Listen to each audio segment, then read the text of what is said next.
You notably raised, I believe it's whatever, 130 million, at Goldbelly while you were there. So could you maybe share a little bit more about, the fundraising journey and some of your learnings from that?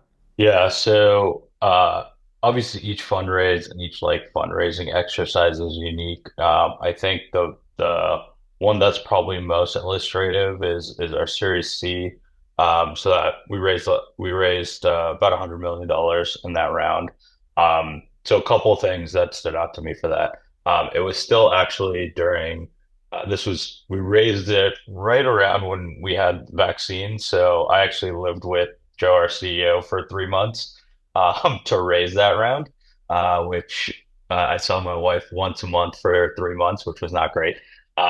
We actually ended up getting a dog because of that, because she got bored. But he's the best. So the way that fundraise went, and I think why it was so successful, is that we were able to serialize that entire thing and make it like very parallel process. It's not easy to do. It requires a lot of work, but it also leads to the most success from what I've seen. We had help. We brought in Goldman Sachs to help us like structure it and run it because it was so crucial for us to get right. And then the way we did it basically was phases. So we had a list of about 40 or 50 EVCs that we wanted to lead the round.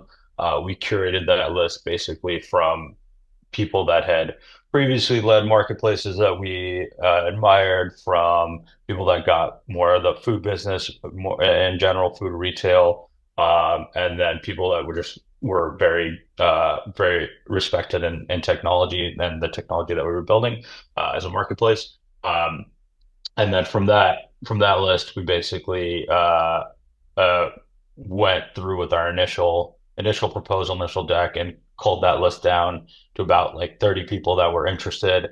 And then from those 30, we pitched we did a full pitch of the deck walkthrough, um, and got interest from who wanted to go to the next phase. And we gave people deadlines for how to go to the next phase. So there was essentially, from that 30, if you wanted to go to the next phase, which is financial due diligence and access to data room, you had to let us know by X date.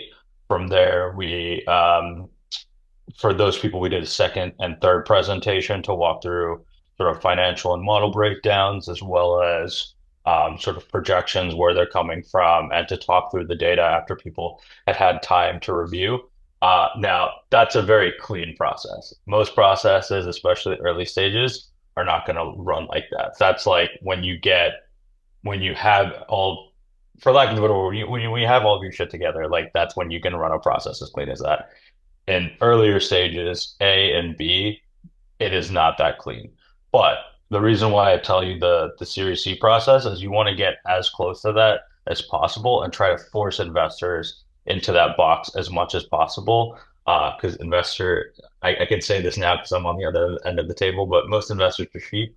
And so if you can try to funnel them into that sort of FOMO machine as much as you can create, that's when you're going to see the most success in fundraising. But I understand that that's the hardest process to run.